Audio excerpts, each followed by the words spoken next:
Week 6, this is the biblical snapshot is the Samaritan woman. And what I want, this is probably going to be offensive to somebody in the room, but I'm okay with that. The premise of this chapter is we are all addicts. Everyone in this room is an addict.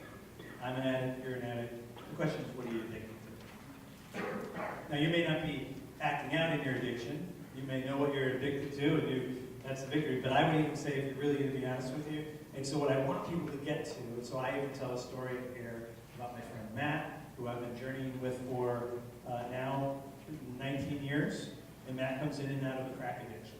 And when he's not in a crack addiction, we have great conversations, and then he disappears, and he's back to being a crack addict, and I always think, this is probably the last time I'll ever see him. Sooner or later, he's going to be dead. I mean, he keeps going back to it, it's going to kill him. But God has taught me more about me dealing with my friend Matt, because I get so mad at Matt, I'm like, you're such an idiot. Why are you doing this? And God's like, you're such an idiot.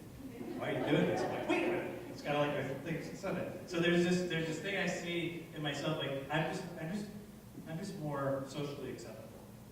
It's not crack, you know. So and I know that's gonna be hard for people, but if you're really gonna talk about it, it can be such a subtle thing. Like people are addicted to control.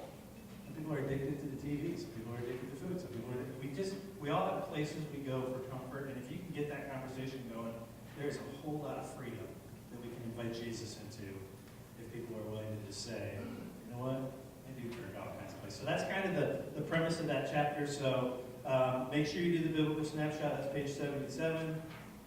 Making it personal, page 81 is the story of Matthew I just told you. The questions on page 84 are pretty important. And then make sure you do the where are you on page 86. Do you get to week? So if you look on page 88, the where are you question comes up again. Where do we go from here? It's just a word of encouragement.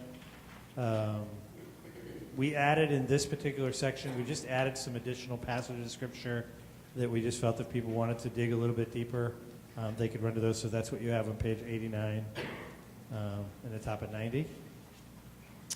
And now we're at week 7. So if you want to talk about your process point for week 6, you can talk in your group about what's next. Oh, sure.